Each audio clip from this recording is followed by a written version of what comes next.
Now, Sports Talk with Broads. Here's Hunter Brody. What is going on, everyone? It is a football Friday. Let's talk about the Eagles. And normally, that means there's a game on Sunday, right? When it's a football Friday during the regular season, you got the juices going through your body. You're shaking. You're anticipating the matchup that will occur just a couple days later. Sadly, we know that's not the case right now, but that doesn't mean that I can't wake up all excited about the Eagles, right? I mean, that's exactly what happened today. I woke up, I had my coffee. I had 7 cups of coffee to be exact, and I was sitting on the couch going, I need to talk about the damn Eagles, and there's a lot to actually get into. You have the running back situation. You have Jalen Reagor. You have Trey Thomas breaking down Andre Dillard's film on his new YouTube channel, In the Trenches with Trey Thomas. You got some other little things to hit on as well, so it's going to be a fun discussion today, and I can't wait. I absolutely can't wait. Now, before we kick it off, let's hear a word from my sponsor.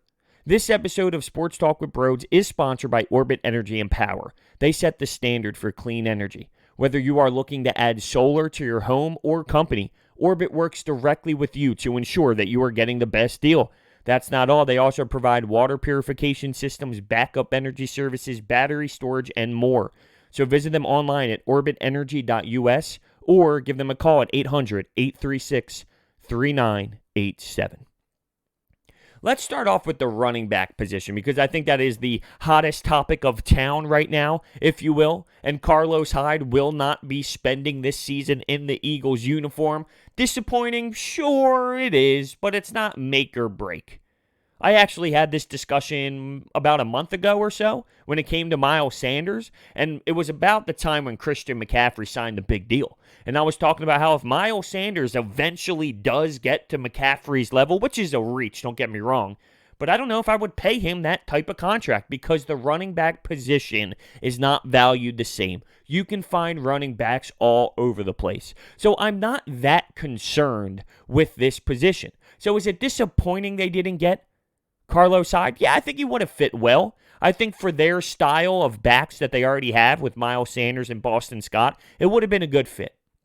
Not going to cry about it, though. Devonta Freeman, injury history, got offered by the Seahawks, $4 million and turned it down. I don't know what his agent is thinking. I don't know if they're not reading the market properly. With that injury history, that type of team too, it's not like he got offered by the Browns or the Jags. It was the Seahawks, a place that you can win and a place that you're getting paid. Why are you not taking that? Unless they know something we don't, as if there's another offer on the table or something. I mean, I don't know. I do know that the Eagles are not going to be spending a ton of money on this spot, so I can't imagine them even getting close to that $4 million. So I would think the Eagles are out of it. Adam Kaplan of Inside the Birds is reporting that they're really looking at a veteran minimum type deal for this position, which brings up the question, LeSean McCoy. And you know how it is here. If you have an emotional tie to someone, it's still there. And Shady's one of those players. I don't know how I feel about it. Look, for the spot that they're looking for, it's 8 to 9 carries a game. But we were talking about a player in Shady McCoy that Andy Reid didn't even dress for the Super Bowl. Now, one of those reasons is because of special teams, we are told. And okay, that definitely makes sense. And I'm not saying he has nothing left, but it just doesn't reach to me like it seems it's reaching to other people in this city. And I do believe that it's an emotional tie with the name. If that was somebody else with a totally different name, people would not be reacting the same way. As I stated, does he have a little bit left in the tank? Maybe he does. And if it's for 1 year and it's not a lot of money, you're right. It's worth giving it a shot. But I'm intrigued by these undrafted running backs, and so are the Eagles. Now, what's going to come into play? If they can get on the field this summer. And there's good news. The NovaCare Complex will be available for the team if they are able to move forward with some sort of camp. It seems like it's trending in that direction. It does seem like the NFL is just going with it, staying on put, going down the path, not really making moves. in terms of coronavirus stuff. The thing is, though, with the NFL and all the other leagues, the NFL was essentially in their offseason. They got through with the draft, and they did a remarkable job, other than the awful jokes by Roger Goodell and the very brutal awkwardness at times. But overall, the package, the delivery, the production, very solid. But they didn't have the same obstacles as, say, the MLB, NHL, NBA. So I get why they're able to just move forward and go with the flow. But listen, that's what they're doing, and it seems to be working, and I hope they get back on the field. The problem is it's got to be a level playing field for everyone. So every state needs to be open for these teams to be able to operate. Unless, and I don't know if this is possible or not, some teams move their locations for a specific training camp. So what I mean by that is, if Philadelphia or Pennsylvania wouldn't be able to move forward, would it be okay if they just put the NovaCare complex people in New Jersey because New Jersey was open? No, that's not the case, but I'm just trying to describe if there's one state that's not able to work, is it possible if those people move to another area that is able to work, so then all the teams will be able to get some sort of camp going? Now, there's still a lot to figure out and all that. It's just a hypothetical going in my head. It might just work out here if that's the case because the border of South Jersey and Philadelphia is right there.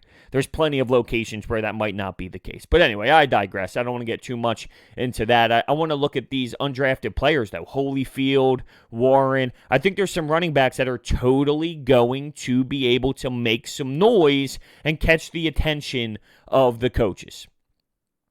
See, I love when all the beat reporters are on the sidelines during these camps and none of us can see anything, but you just see the Twitter feed blow up. Imagine seeing Holyfield runs for 75 yards and blows over Nate Gary. You're like, damn, let's go. Let's go.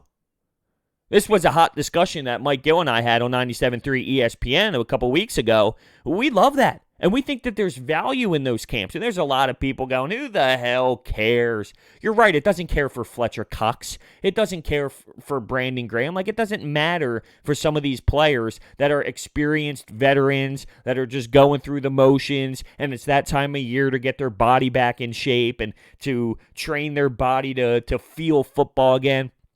But then there are players where it does matter a lot more. And it's these running backs. And it's some of these wide receivers, John Hightower, who is fighting for a spot. Avonte Maddox, who's playing the opposite side of Darius Slay. What if it's him versus Reagor in a play? And Avonte Maddox is sticking him to the outside. He's doing his job pass breakup. The DBs get all hype. And you see the beat reporters going away, tweeting, Twitter thumbs, Twitter fingers, freaking out. Great play by Avonte. You're telling me you're not getting the juices going with that? I love that. I really do. It's awesome. But those moments are needed for these undrafted players to raise some eyebrows. And I think that there are some running backs who can do that. If they do pick up Shady, obviously he's going to have a decent chance to make the team. But I wouldn't put it out of the question if maybe some of these running backs who are undrafted make some noise. Maybe they beat out Corey Clement. Because Corey Clement's another name where, you got the emotional tie. He had a fantastic Super Bowl. He's been banged up the last couple of years. Who's to say he's going to make the team? He hasn't been the Corey Clement of 2017. Just keep an eye out. That's all I'm saying. I'm not in love with Hyde. I'm not in love with Freeman. I'm not in love with Shady. Freeman can't stay healthy. I mean, it would be horrendous to sign him for a year and give him a couple million, which I don't think the Eagles are going to do. But if he's declining a $4 million deal, they might have to put out a little bit of money. And one of the questions they were asking during the draft, can they stay healthy? Devonta Freeman is specifically a player who cannot stay healthy. They don't value the position they're looking for that much. And it makes a lot of sense because of Miles Sanders. Miles Sanders is going to be the lead back. You don't need a guy who will be 15 carries in. It's just not going to happen. 8 to 9 carries, get a little burst, get a little speed, and then you also factor in Boston Scott. Now, I'm intrigued by Boston Scott. Smaller dude. Remember the Darren Sproles comparisons that happened? Let's not bring that name back up. We don't need to do that. That's long gone. Long gone. But with Boston Scott, the shiftiness, the screen passes. He's so tiny, just moving through the tackles, moving through the offensive line. It was unreal to watch. Now there's film, though, and film changes a lot. Sean Payton, Bill Belichick, John Harbaugh, all these coaches that are at the top of the league. When they get film on their hands, it changes the game. I'm not saying Boston Scott won't be able to be a factor. He absolutely will.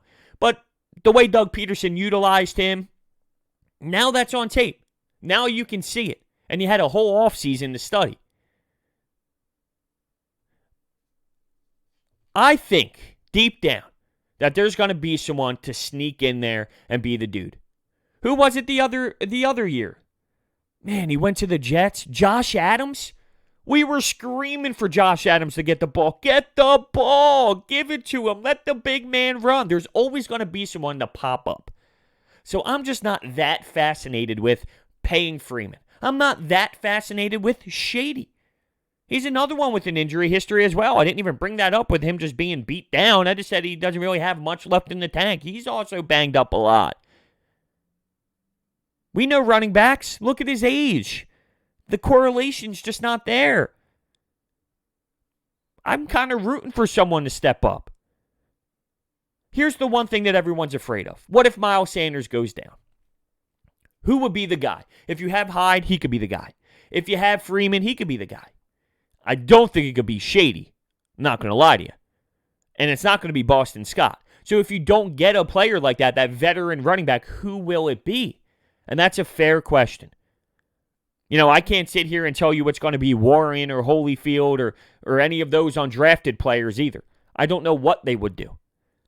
But what if Freeman goes down? Because if he's going to get more carries if Miles Sanders gets injured, well, he's probably going to drop at some point as well. Maybe you just really got to rely on the committee at that point. And guess what? With running backs, you've seen it year after year after year after year. There's always someone who's going to come into the league and shock the world. You can find them all over the place. I don't think it's that much of a concern. I'm actually okay with just rocking and rolling with what they have. I'm not going to sit here and bang on the table saying I'm so stoked this is going to be the best ever if they stay put, but I don't think it's the worst case scenario either. I'm actually very excited for Miles Sanders. The way he's talking about it, the way he's training super hard, his mentality, his confidence. Confidence is huge. Yeah. I can't wait to see him play. That second half of the year was spectacular for him. People forget how brutal he was early on. I remember one of my buddies, he's not like a die-hard football fan, but he watches the Eagles every Sunday. You know, those casual fans that just watch, that don't know too much about the players, but they just root for the Eagles. He was hitting me up. He said, I thought Miles Sanders was supposed to be like this good second-round running back from Penn State. And it was a couple weeks in, I'm like, dude, I know. Trying to balance everything to the outside. He doesn't have that game-changing play right now. Fumbling the football. I get it. I see what you're seeing. But then when the second half came around, I hit him back up. Yo, that's what they were talking about. It just took him some time. It took Jordan Howard going down. But that's my point here. Think about it. Jordan Howard goes down, and now we have to rely on a Miles Sanders. And at the time, we didn't know what Miles Sanders was going to be able to do. And look what he did. Now, I'm not comparing these players here, Clement, Holyfield, Warren, to a second-round pick of Miles Sanders, but you just never know until you give someone a ton of carries what they can do. And in that position, it's very possible to change the game, more so than any other position. Let's get into Jalen Reagor. The way I'm hearing Eagles insiders talk about Reagor and the way that he's going to be utilized, I'm more stoked than I was draft day. And I was one of the ones who was actually pumped on draft day. You got the upset Eagles fans thinking that they were going to get the number one game-changing Julio Jones type receiver. And come on. You knew that wasn't really going to be the case. That's just you getting your hopes up big time. You knew where they were going to draft. But the whole CeeDee Lamb thing came into play, and would they trade up, yada, yada, yada. I like what they did.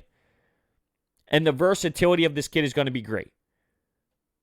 Playing on the opposite side of Deshaun Jackson at times. Being out on the field with Zach Ertz, Dallas Goedert, and Deshaun at times. Hey, how about Miles Sanders being out there too? Because there's so many weapons, it's only going to make it a little bit easier for him. Here's the problem, though. Rookie and possible no camp. Without camp, it will be a problem. It's hard. It's hard to learn an NFL offense. Now factor in not being able to be with the team during the summer. Now multiply how hard it is by 3 million. And that's what is going on with Reagor if they are not able to get any sort of camp going. But I love the fact that they are so prepared to use him heavily in this offense. Now, because of how many weapons are on this team, he's not going to be a dude who gets 10 million receptions. But the screens, the jet sweeps, maybe a little bit of usage somewhere else other than the outside. The speed is there. Now, will he struggle with press coverage? I think so. Most receivers do, especially their first year in the league. You got to use your hands properly. You got to learn that. Now you're going up against way better talent on the defensive side of the football, right? These corners know more than the college game, definitely, no doubt. So these corners are going to be heavier. They're going to be harder. They're going to be more aggressive. There'll be pressure on you. That's my biggest concern early. I'm not saying he wouldn't be able to learn it. I think he absolutely will be able to learn it. But as a smaller receiver at 5'11", he's going to be able to, or he's going to have to be able to, utilize his hands properly and get around these cornerbacks who are going to be tough to play against. I'm so intrigued by the speed, though. And similar to Miles Sanders, his mindset this offseason has been magnificent. Jalen Reagor is heard. He's not a stupid kid. He hears. He's also understanding of the situation. His father also played in the NFL. So you grow up in that atmosphere, it's different. You get to learn from your father what it's like, the media, the pressure. I mean, it definitely changes the game when your father has experienced it as well. But he's not a dumb kid. He's got a good head on his shoulders. And I think he's going to be ready to prove everyone wrong. The comparison to Nelson Agholor, right? That's something that's been thrown around a lot. When you hear Nelson Agholor speak, you can tell that he's a good person, right? No one's questioning if he has a good heart. He's a good person. Mentally weak, though. And I think you can sense that with his media coverage and the way he talked about things. And I'm not saying he did things wrong. I mean, you had the burning building guy and the catching the babies, and he's giving this guy tickets to games. I mean, there's no other way to handle that situation, right? I mean, he properly did it, in my eyes, the right way. But you can sense the mentally weak tone in his voice. You're not getting that with Reagor. You might see similar stats, though. In 2017, when the Eagles won the bowl, Nelson Agholor had 768 yards, 8 touchdowns. What if that's Reagor? I'd be stoked. And I had this conversation with one of my buddies the other day, and I know I had this debate before, but I love it. Nelson Agholor was not a bust. You heard it here. Nelson Agholor was not a bust. If I told you in a couple of years, a couple-year window, you have Nelson Agholor. And in that window, 1 year, he will help you win a Super Bowl. The other, he'll probably drop some passes. He'll be ugly at times, no doubt about it. I can't sugarcoat things. But in one of those years, he will be awesome and win a Super Bowl. Would you take that? Everyone would say yes, absolutely. Now, does that make you a bust? I'm going to say no. That one Super Bowl makes that pick 100% worth it. By the way, in the Super Bowl, he had 9 catches for 84 yards. When the Eagles were driving late, he was coming up with big catches in big moments. That one Super Bowl makes the first-round pick worth it. And I can't believe people are going to deny that. The same people that cried, dropped to their knees because the Eagles won the Super Bowl. The ones that are still watching the game today because they just can't understand that it actually happened. They can't process the information that the Eagles actually won the Super Bowl. Those same people won't accept that? Well, I'm not saying I'm thrilled with his performance outside of that year because guess what? I'm not. There were times where I wanted to freak out. You win a Super Bowl, and the guy you picked in the first round had a big impact on that year. Worth it. Lombardi Trophy here in Philadelphia. Parade down Broad Street. Worth it. I'll redo that scenario any day of the week. I promise you, you would too. Not a bust. Love that. Let's move to Trey Thomas and what he had to say on Andre Dillard. And you got to check out this breakdown. He breaks down Andre Dillard's game, and I'm not going to sit here and try and sell you hand placement and movement with the legs and getting off the line properly. That's not my job. That's his job. And that's why he does such a phenomenal job doing it. But what I'm going to tell you is I loved the tone towards the kids' play. Trey has had a lot of success in this league. He did it for a long time, and he did a hell of a job. So I'm going to trust what he sees on tape. And with Andre Dillard, there's a lot of questions. Well, why is Jason Peters still available? Why is Jason Peters just a phone call away? And I've questioned that. If the Eagles truly believed in Andre Dillard, Jason Peters would not be sitting there. It wouldn't be the scenario that is laid out right now. And a little bit of me inside says that. But Trey Thomas sees some great stuff out of Dillard. Now, does he have to learn? Sure. A left tackle in the NFL? Does he need to learn? Yes. And that's okay. But if you see enough that leaves you intrigued, if you see enough that lets you believe there's something in there, then let's rock with it. Let's roll with it. Let's see what he's able to provide. In this era of football, you draft a first-round left tackle, he doesn't sit the bench for years. It's time. But with what he has shown, this coaching staff, this Eagles fan base, ex-offensive linemen, there's enough there. I guess the question, though, is maybe some off-the-field stuff, emotionally. Can he handle that part of things? Well, that's a different question because I don't know him personally. But when it comes to on the field, does he have enough there where you're thinking he can definitely do this? He can be a left tackle of the future for this organization. If he can do that, it's time. And I think he can do that. This organization has spoiled the fan base with great left tackle play for decades. So I'm so interested on this Andre Dillard fascination. And look, last year Jason Peters was just fine, but he had a false start here and there. Oh, come on, he's washed up, he's old. Well, there's going to be some problems like that, some issues here and there with Andre Dillard. Does that mean he can't play? Does that mean he's washed up? Or is it a learning curve for him? Because there's going to be a learning curve. So be prepared. But it's time. What I love, though, about the Eagles season and Eagles football and just talking about the birds, it seems as if, and maybe it's just me, that with all the coronavirus happening, there's going to be a season. It will be played. It's going to start in September. There might even be fans in the stadium, we're hearing.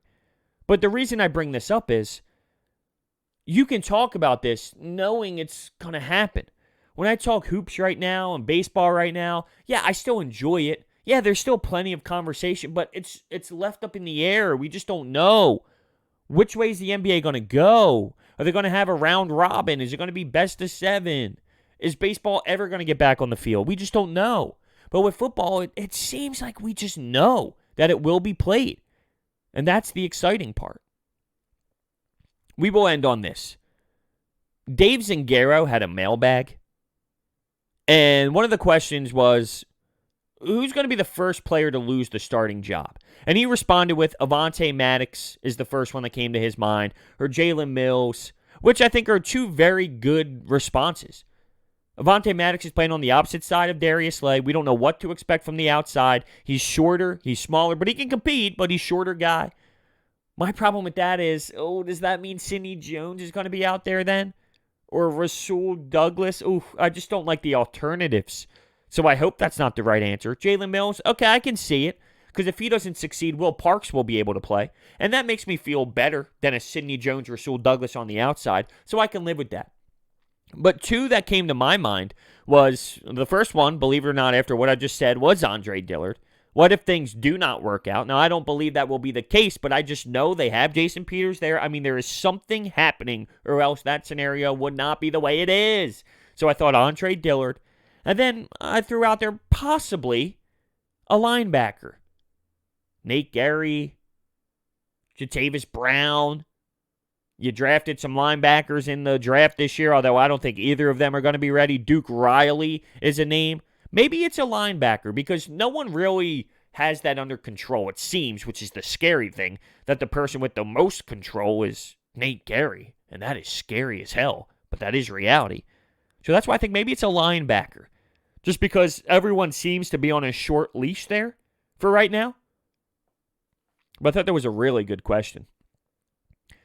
So with that being said, there you have it. There's some Eagles conversation. It's always fun talking birds.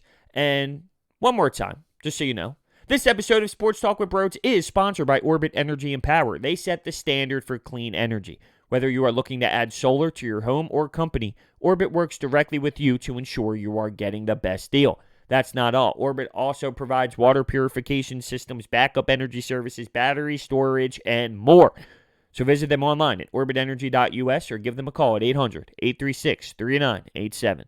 Make sure you comment down below in the comments section. If you're listening to this on Apple Podcast or any other podcasting platform, you can use the write a review section to leave comments. I love reading those, so do not forget to do that.